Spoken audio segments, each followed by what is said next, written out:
मी जनतेला एवढंच आवाहन करतो, जे काही प्रश्न आहेत ते आम्हाला थेट विचारा.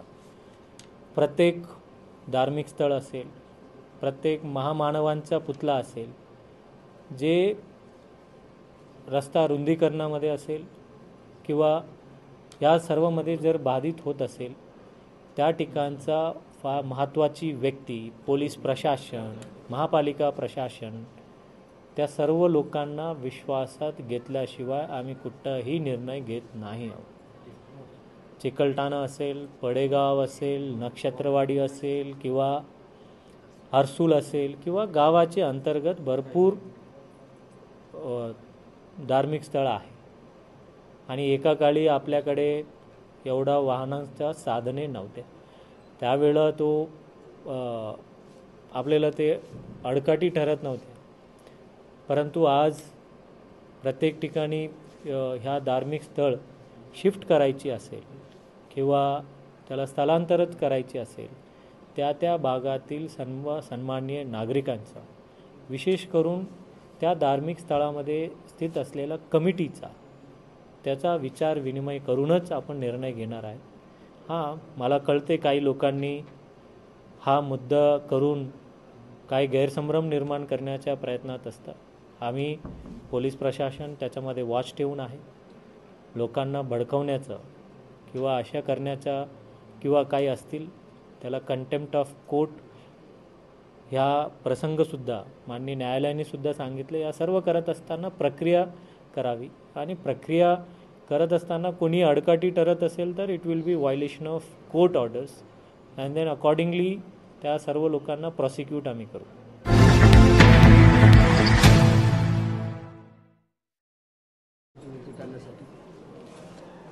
बघा, गिद्ध उडे आकाशी, चित्त त्याची पिल्लापाशी, एक मराठीचं म्हण आहे.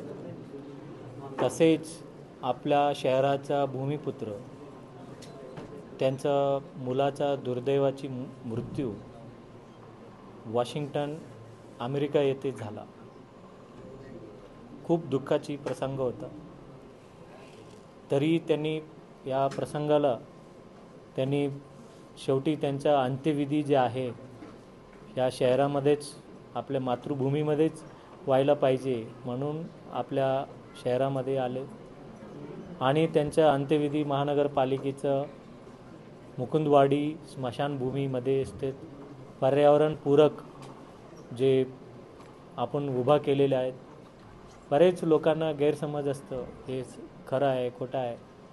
जर खोटं असलं असतं तर आपण त्या ठिकाणी उभंच केलं नसतं.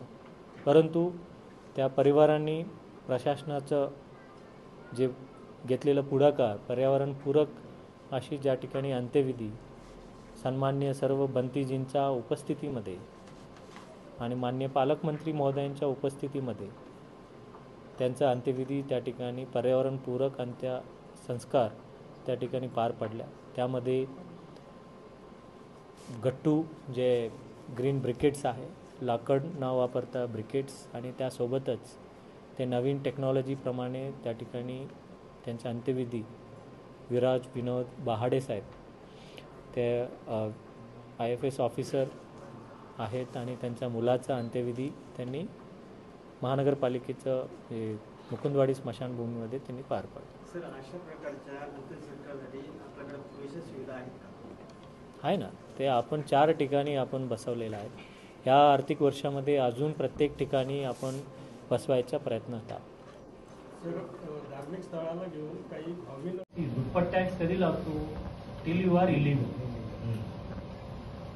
ठीक आहे, आता तुम्ही लिगलाइज होता तर मग तुम्हाला लागणार नाही आता यापुढे.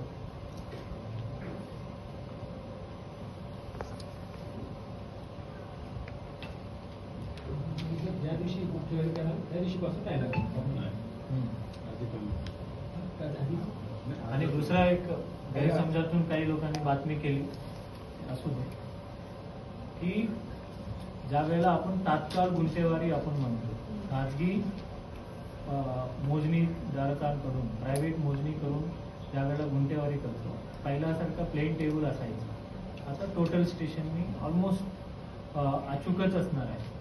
तरीही त्यांनी प्रायव्हेट मोजणी त्यांनी दिलेली.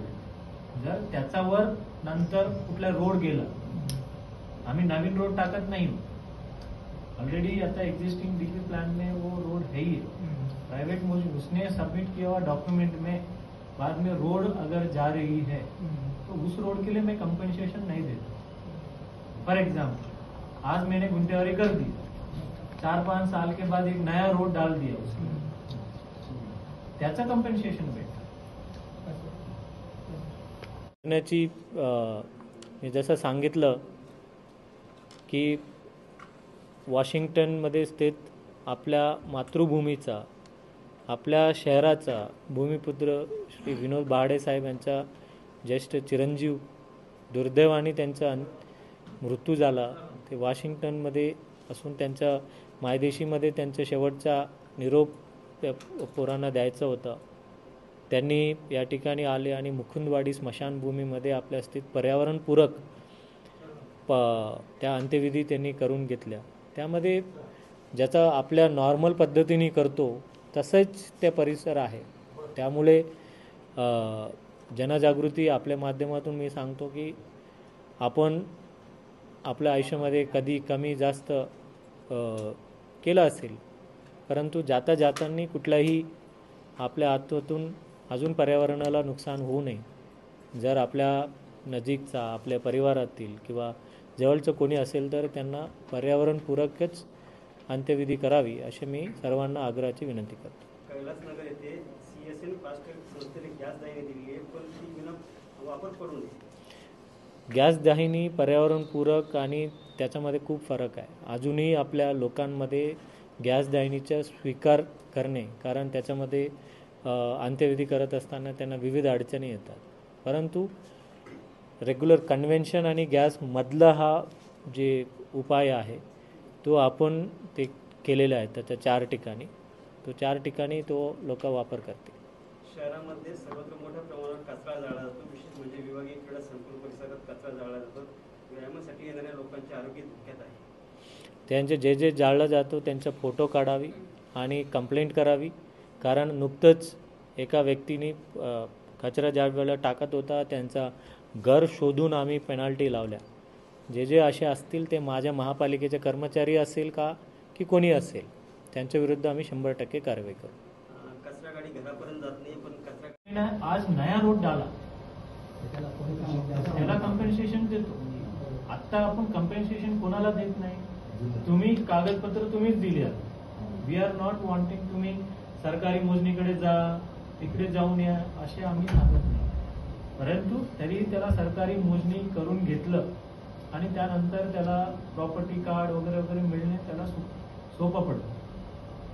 आणि ज्यावेळेला सरकारी मोजणी करून घेत असताना यापूर्वी अडचण असायची. But right now in our DP plan because of total station ते ऑलमोस्ट 99.99% बरोबर असतं. तर त्यावर परत रस्ता गेला आणि मला मोबदला द्या त्यांना मात्र मिळत नाही. भरलं ना तो चलान, असं आहे. दुसरं एक, आता आपल्या डीपी मध्ये अनेक गटांवर जे गटाच्या बॉन्ड आहेत त्याच्या लाईन सरकलेल्या आहेत. लाईन सरकली म्हणजे जिथं गट संपतो ते गटाची भेटत गट संपली आहे त्याची लाईन तिथं पाहिजे असताना ती दुसऱ्या गटातली लाईन टाकण्यात आली. दुसऱ्या गटातले काही घरं घेऊन अगदी सरळ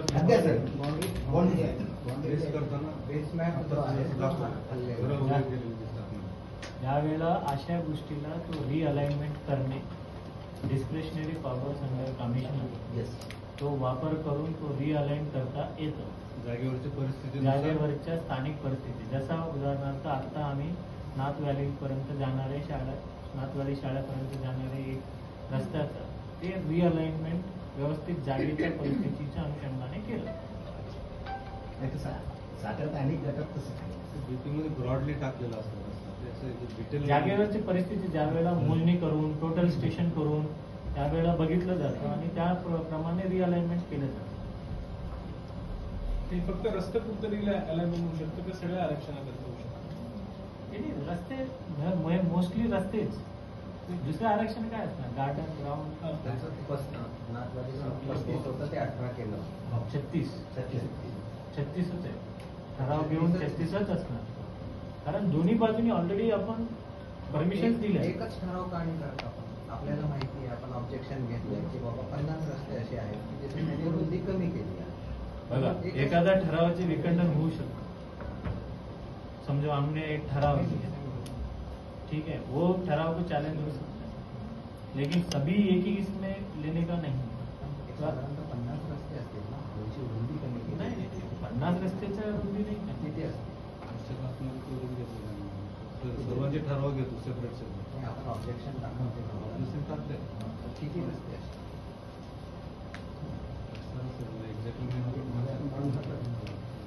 नाही, जे आहे ते आहे.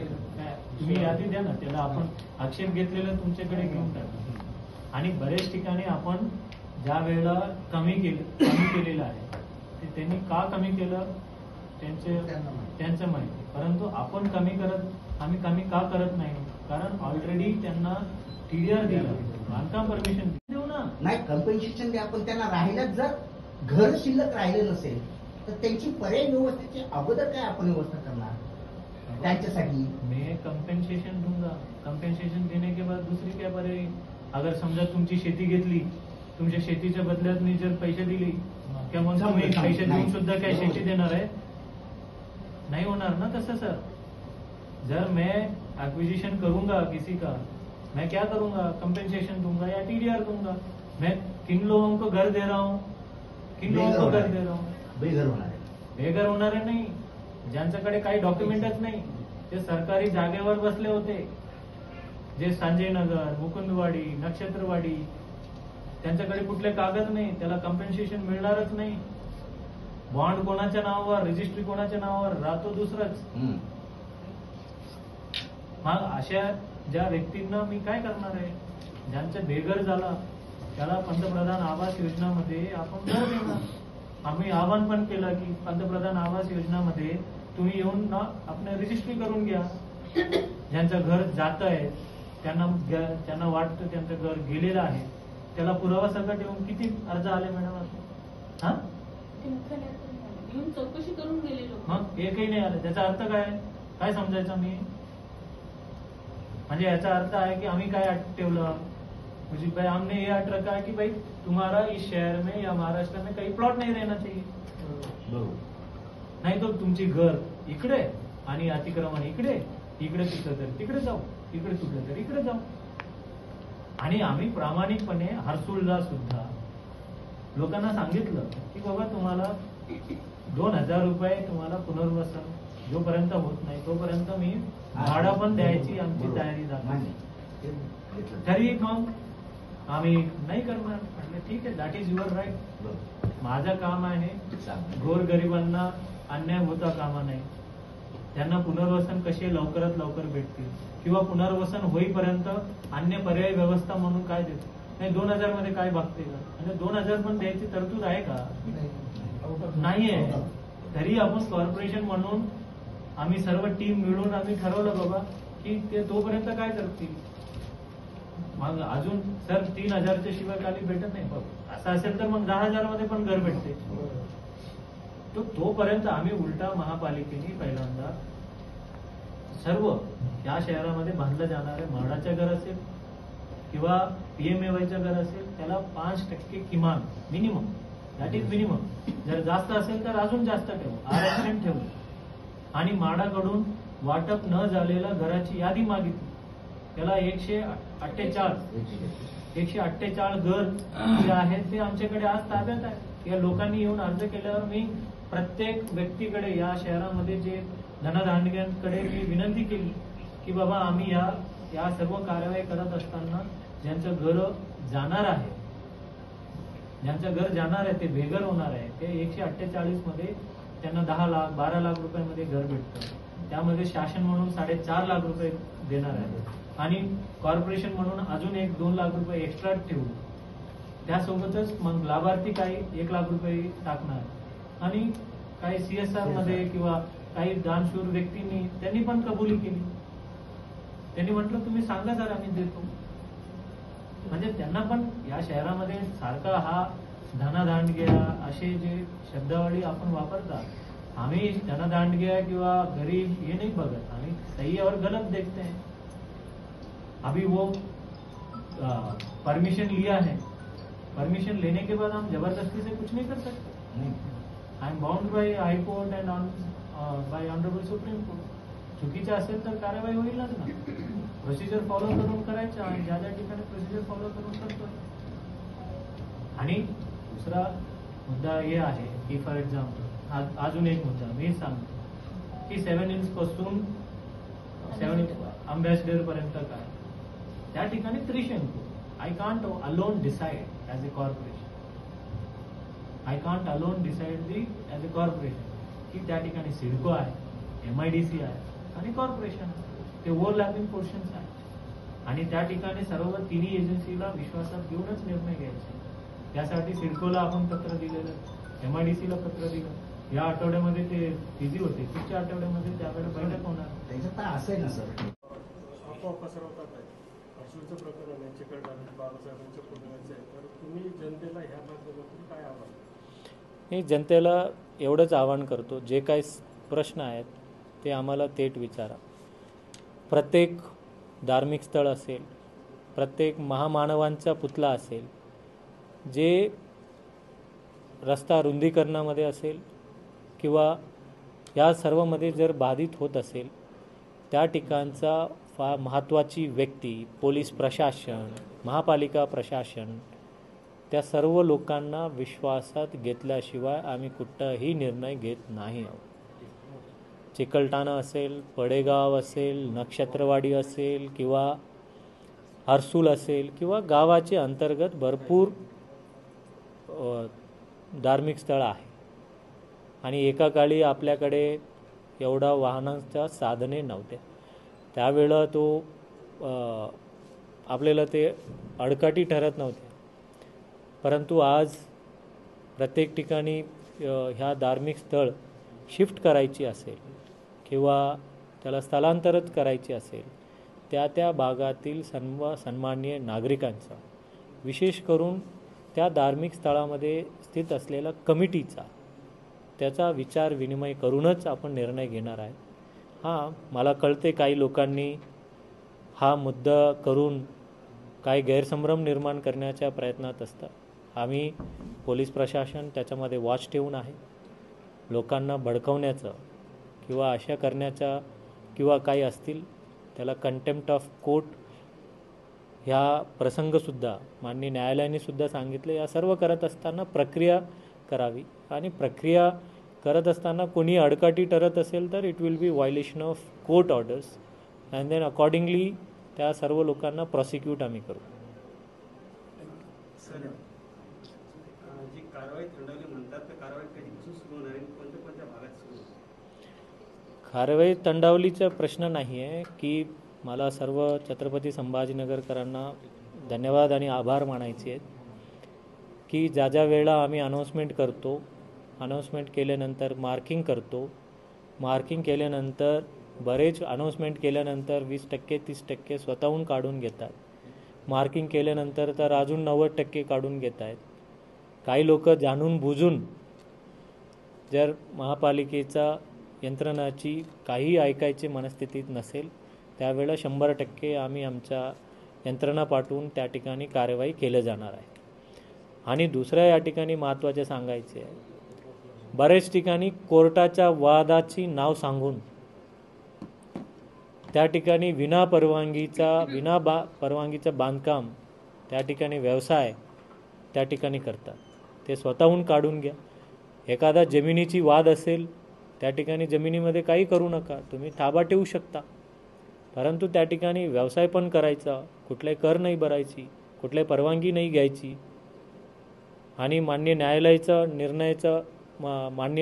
नाव सांगून त्या ठिकाणी चुकीचं काम त्या ठिकाणी करू नये। तुम्ही प्रत्येक ऑर्डर वाचून आणि त्या ठिकाणी अतिक्रमण, अनधिकृत बांधकाम त्यावर कारवाई करणार आहे। सर, पर्यावरणपूरक अंत्यसंस्कार हा फार महत्त्वाचा मुद्दा आहे, पण त्याबाबत जनजागृती होत नाही। यांनी सांगितलं ना, माझ्या स्वच्छता साथी हा ॲप्लिकेशन आहे महापालिकेचे, तुम्ही आपण डाउनलोड करावा. तुमच्या घरापर्यंत येणारे घंटागाडीचा नंबर काय, ड्रायव्हर कोण आहे ते तुम्हाला कळतं. आणि जर नाही आला त्याच्यावर तक्रार करा. आणि आमच्या कॉन्ट्रॅक्टरला ते चॅलेंज आहे की तक्रार केल्याच्या 4 तासामध्ये त्यांनी पूर्ण कचऱ्याच्या निष्कासित करणे, अन्यथा त्याच्यावर दंड लागतो.